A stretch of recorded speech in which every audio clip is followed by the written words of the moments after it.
And now all to play for on the men's. All right, well, let's talk about stars to watch as we get you set for this first semifinal. First, let's take at the Loonies and Tupuola. He has been the fly half for the men's 7 squad this entire season. He has great footwork, and he creates a lot of space for his teammates. And then you have Pita V on the other side. Really a standout player for the experts. So as we switch from the women's side to the men's side, the stakes are essentially the same. The number 1 seeds have put themselves in a good spot, but the points do change, obviously, as we showed you that earlier, exponentially here in this second event in the West. I love the way that Premier Rugby Sevens has done that, because you keep things interesting and it forces you to be in a spot where you got to win every time if you want to advance.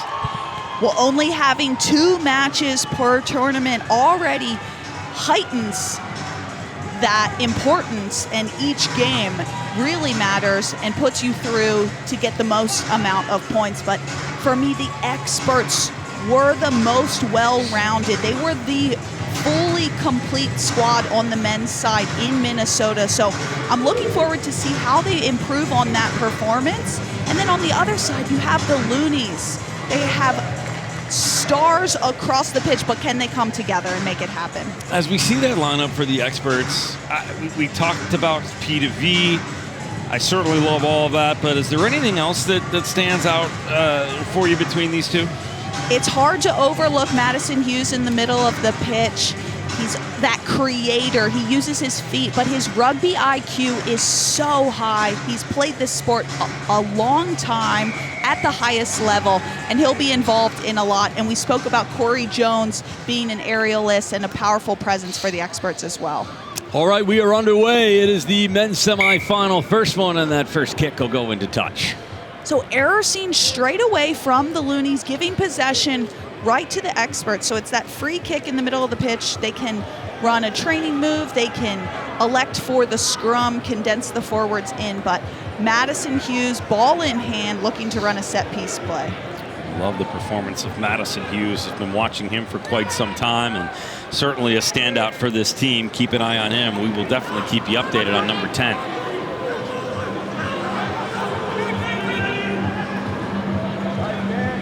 Early on, ball will come into the hands of the experts, and I'll move to the far side. That'll be Hughes. Now, Tuamoheloa with the run. How about this from the 12? Tuamoheloa will make it a 5-0 lead right away, just a minute in. Great start from the experts, but it all came from that missed kick from the Loonies. They gave possession back, had to retreat 10. But it was the spacing from the experts that created that try. Pita V was lurking almost on the touchline, and it just opened up that space for Tuamoheloa. And he had the wheels. He took the edge and opens up this scoring. The conversion will be short and wide right, so it will remain at 5 with 5:27 to go. We'll talk about mistakes in just a few moments, but let's take a look at the replay here first, Abs. Have a look. So they go up the right-hand side, keep the ball alive, and it's simple hands, but crisp passing. And then just a little hitch kick takes his defender on. Pita V in support. Brilliant opening try. Beautiful catch. Loonies will now try to get something rolling of their own. McDonald makes the long-range pass. That's all the way out to the middle. Jacques Hidalgo trying to get things started, and what a hit! Goodness. Abs will bring the trainer out, but looks like time is off. Just have to look after Mattie Tago there. Took a massive hit there from the Loonies. Just need to make sure he's okay. Potentially taken off for an HIA.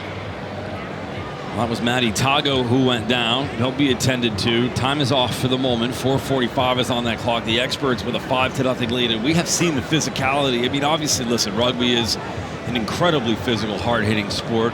There is a lot of respect in the way that these athletes do hit each other, but lots at stake. You're seeing the aggression's the wrong word, but obviously the stakes are very high. These guys are all athletes. These women are all athletes. You can see the intensity. Intensity is definitely high here. You can hear the collisions from up here, and we're about 100 meters away. But Mattie Tago just being assisted off the pitch. You see there, he just goes in a little high and head just hits the pitch. So he'll be taken off for a head injury assessment. Most likely will not take part in the rest of this match, but we wish him a speedy recovery. He's walking off on his own accord. He'll get looked after by the wonderful medical staff, and ball will remain with the Loonies here as they had ball in hand. Well, he got that hit by Ryan Santos, and this is not a small human. 6'1", 235 pounds. Played for the USA Sevens out of Harvard, two-time collegiate All-American. But, man, that was a big hit. It just caught him underneath that jaw. Certainly not intentional, but big contact. It is a physical sport, and that's part of why we love it. But, again, always looking after the safety of the players. So a scrum on the far side. Ball will remain with the Loonies. The put-in is good. Now across into the hands of Hidalgo. Hidalgo gets across center field. Moved back. McDonald. The quick move across to that big man, Ryan Santos, we talked about. Now it's a juke by Dan Norton right at mid-pitch. Big tackle. A lot of physicality in this one. Brown will pick it up, move it off to the middle.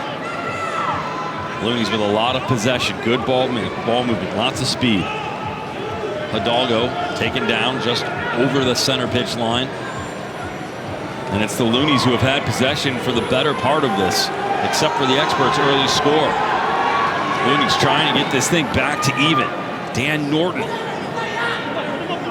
He'll be tackled down, but manages to advance it a smidge. Picked up by Hidalgo. Over to Santos. Santos now far side, and a break right through the middle, and the Loonies will score. Marcus Tupuola, and it is 5s across the board with 3:06 to go. And the flash footwork of Tupuola gets him in the try zone and gets the Loonies on the board. Looks like conversion is good, so Loonies will take the lead going up 7-5, but let's have a look at this. It's a little hitch kick and then just slices through. The indecision between the defense on the experts' sides just keeps that gap. Absolutely stops the experts in their tracks, and he walks into the try zone. A little look left, a little look right, and a little tap down right between the uprights. And it is a 7-5 match with the conversion good with 2:20 to go in this first half. All right, so Bree Kim is standing by with an update on Tago. What do you got, Bree? We saw Mattie Tago go off and speak with the medical staff, and he is okay. He seems like he is taking his time just to make sure that he is taking some breathing and making sure he's good to go, but the medical staff seems to be good with him. He will not return for this game. Glad he is all right. Appreciate the update. Good to hear, and safety first. Appreciate the medical staff and, of course, all of this wonderful Premier Rugby Sevens staff doing such a great job. So many characters behind the scenes that make this work. Our hats off to all of them. Unlucky there from the experts. Looks like just a forward pass called, a little interplay between the center and the wing. So ball will be back in the hands of the Loonies. Momentum sort of shifting to their side. This is a great attacking platform, especially when you have someone like Dan Norton on the edge. He's the all-time leading try scorer on the HSBC World Sevens circuit. So he's been all over the globe, scoring tries left, right, and center. Let's see if they can get the ball in his hands early. The last scrum and put in by the Loonies resulted in that score. This one comes out clean. Loonies finding some space in the middle. Tried to make a play. Ball will come loose, and that will be whistled down as well. Tupuola offsides there on the wrong side of the ruck and elected to play the ball illegally. So back to the experts. So multiple turnovers here. Neither team looking after the ball particularly. This one kicked into touch, and the crowd will rise as the man in the front row with the beauty of a catch. And they'll throw that one back. Why don't they put that guy on the roster, 23 in the tank top? I think that's the loudest we've heard the crowd cheer so far during this match. Well, hopefully this lineout will result in something else to give the crowd a cheer. 18 seconds to go. Hughes with the lineout for the experts. Up and knocked down beautifully, but Hughes with the running and recovery. That could have gone a few different ways. Moala towards the middle, tackled down. Experts trying to get a little momentum here. They'll look to put it in the hands of Hughes. He has it. Near side, a little bit of a stumble. He'll be tackled down, pulled out by Meek. Meek to the middle, kicked ahead, another contact, and it will be, wow, you know what? That again is Ryan Santos delivering a solid hit on the experts, and just a little slow to get up to his feet is V. So looks like he played the player. See, he changes his line to take out Naima and interrupts his line. So that's going to be a penalty to the experts as they go quickly. And do they get in? They are in. They are in the lead. And we have ourselves a game. How about that? Time expiring. The experts capitalize on a little bit of a fumble early on, but that lineout almost went bad. But boy, oh boy, they'll take it. And it's a 10-7 lead now for the experts, with this one just falling to the side and time running out.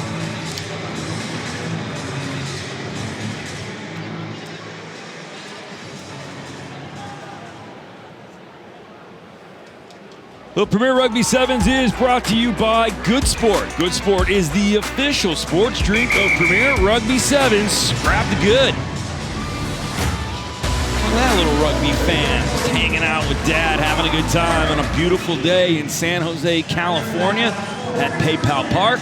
1/2 in the books for our first men's semifinal, and it is a 10-7 lead for the experts. Abby, let's take another look at that replay now that we have a moment.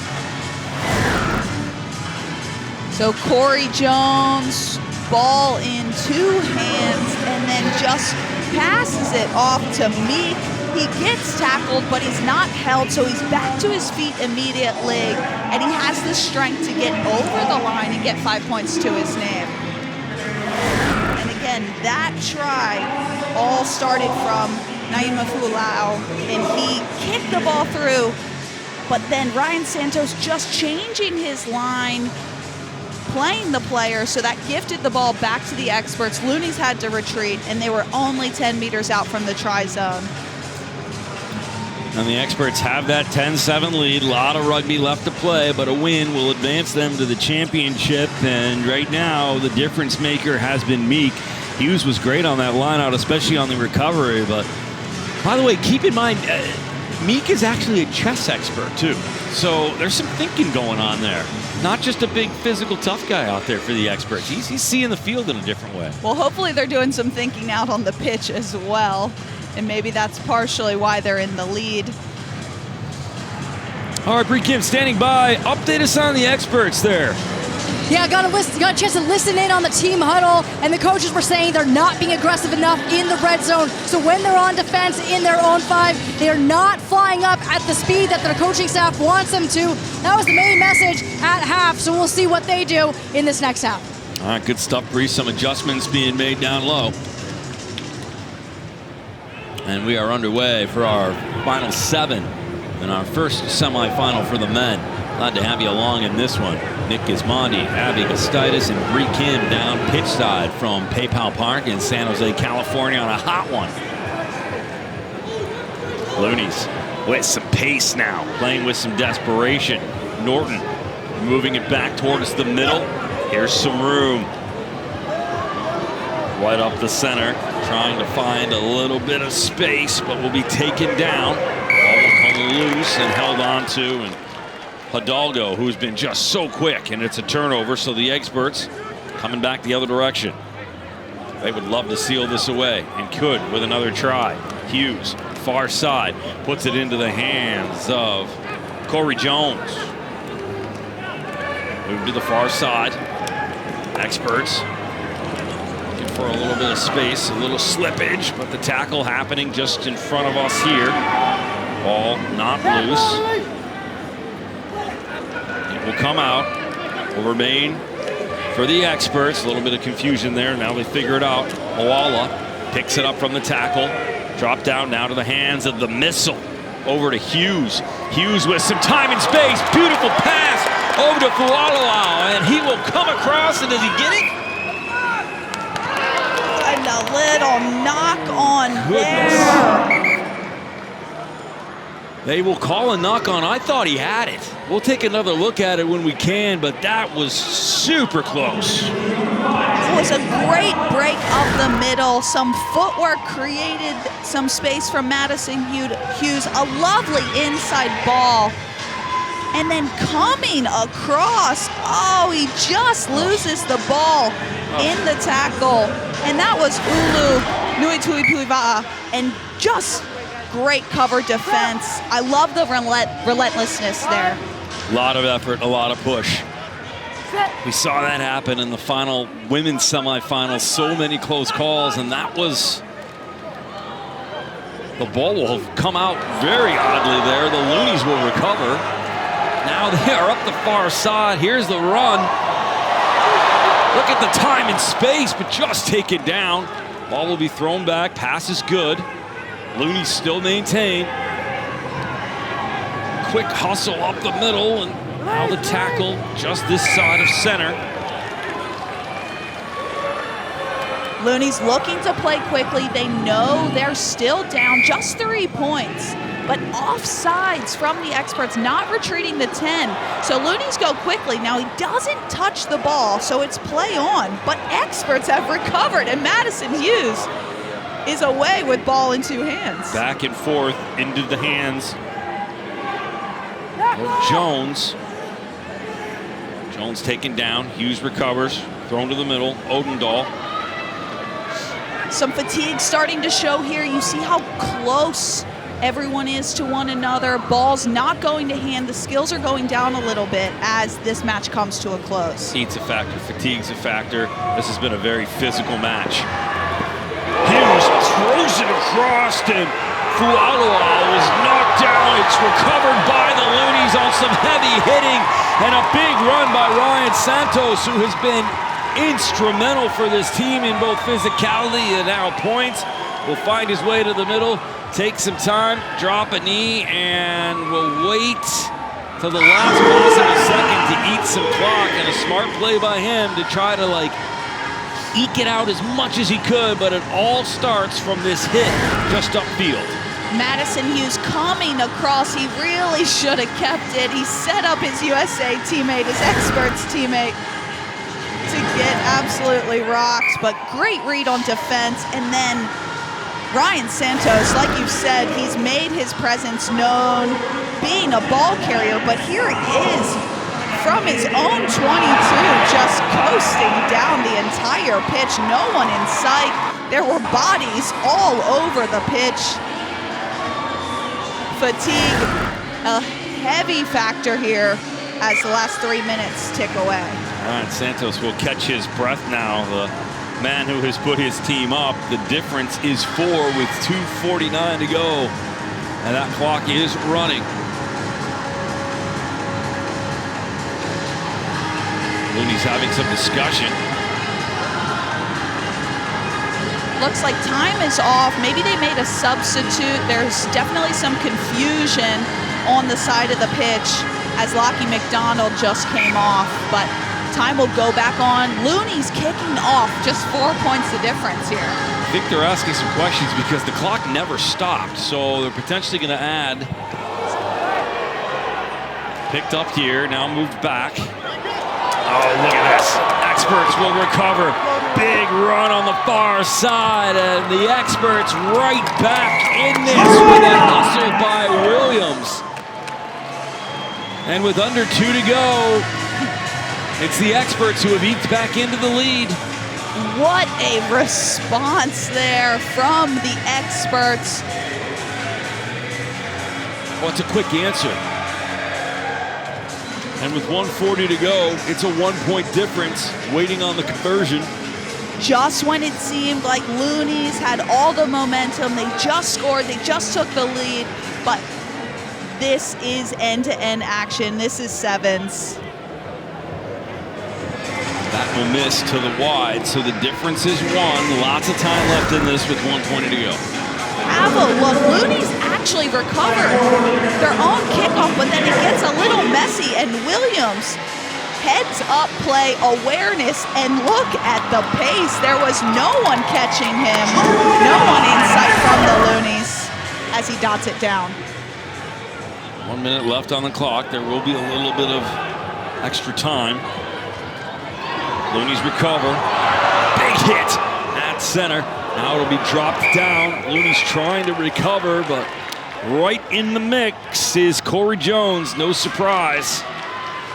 And looks like a yellow card will be awarded, potentially an intentional knock on. So anytime you slap that ball down, let's have a look here. So makes the tackle and then just slaps it out of the air. So that is illegal. You're slowing the game down. So experts will go to 6 players for the remaining 45 seconds, and ball is in the Loonies' hands as they have that man overlap with an absolute threat on the edge of the pitch. Ball kicked ahead. So it's actually straight out of the tunnel. So it will simply be a reset. So ball remains with the Loonies. They'll reset the scrum. But what you saw was Tupuola lurking to the bottom half of your screen. They know there's no defending scrum half there. So Kahuna Koi, with ball in hand, he'll be the orchestrator pulling the strings here and see who the experts leave open. Lots of space picked up by Koi. Off to that far side. They'll come back towards the middle. Sort of ran out of room. That will be the horn. Play will continue on in sevens. The Loonies looking for anything right now. They trail by 1. Move back. Loonies with some space. McDonald trying to find it to the hands of Vaifale. Off to the far side. Quick run. Another beautiful pass. It will be Norton tackled down. Time has expired. Advantage to the Loonies. Can they use the overlap? They have one other man on the outside, but Tupuola doesn't see him. Recovers it. Still in the hands of Tupuola. He will move it over to Vaifale. Tupuola will hold it, but that will be it. What a long advantage played by the referee. All the way from the far side of the pitch. In my eyes, that advantage was long achieved as Tupuola came to the bottom half of the screen, but he's choosing to go back to that penalty at the ruck. Here's another look at it. Abby crushing, seeing this all in real time. So Tupuola had his teammate outside of him. I believe it was Hidalgo, just foot on the paint, holding the width, and then Tupuola just plays Route 1 rugby there. And luckily they get to keep ball in hand, but experts are now back to their full complement of 7. So this will be the last play. It's 7v7. Crazy turn of events. Looney's still in the mix here, but goodness, barely. 15-14 experts. Scrum on the far side.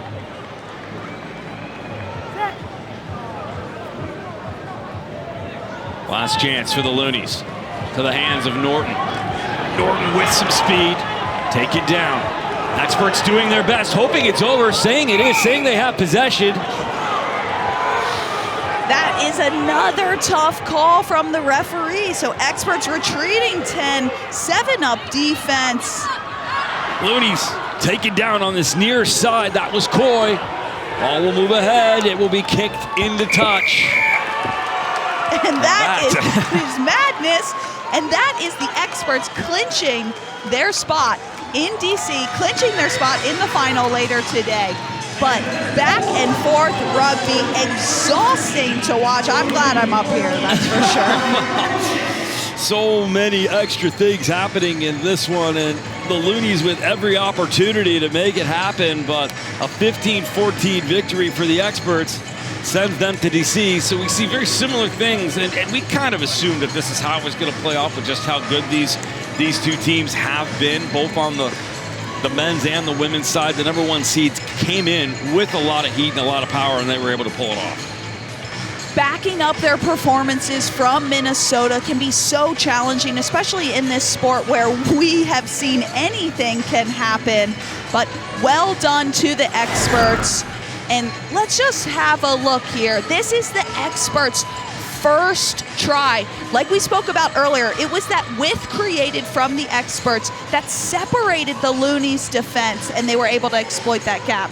And then having a look at the first try from the Loonies, Marcus Tupuola just uses the footwork, the double hitch kick. He literally stops the defense in his tracks. But it was the experts, that man right there, Corey Jones, wearing the name of his former teammate on his back bonilla as a tribute to his friends and family. An incredible asset to this expert side. And I know representing everyone back in Austin well there. And we talked about him in Minnesota, what an instrumental part of that team that he was there, and their victory in Minnesota. But boy, oh boy, he found a way to get it done again here today. And it didn't see him necessarily contribute on the scoreboard as much as he did in Minnesota, but he's clearly one of the leaders on this team, and the presence matters. 100%. He is a workhorse. He's a grafter. He's involved so many times. He gets a lot of touches on the balls. He's in a lot of rucks. He's making tackles, and he's just doing all of that work in the middle of the pitch that you don't generally get a lot of credit for. So they advance to the championship as well as clinching their trip to DC. Excitement out of these guys on a hot day and a lot of effort. So the number one seeds finding a way to get this done on a regular basis. It definitely keeps the pedal down for later because of the championships that are available here at this specific stop. But as we see the picture sort of develop a little bit for DC, are you surprised at all? Not necessarily surprised with who is advancing so far.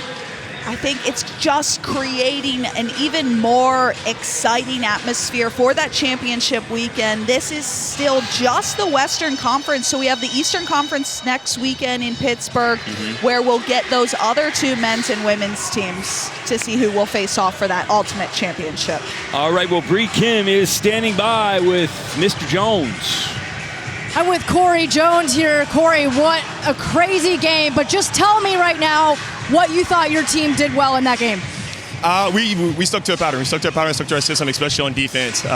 Looney has a team full of attackers we saw in the first 30 seconds. I mean, amazing power. But the calls didn't go our way at the end, but we heard from the coach sideline, relayed it in. Just stick to your system, stick to your structure. They're going to be slow to the speed of threes, and that's when we end up coming up big at the end. You've clinched the berth now, but the job's not done. So tell me what you guys are going to be focusing on going into the next match.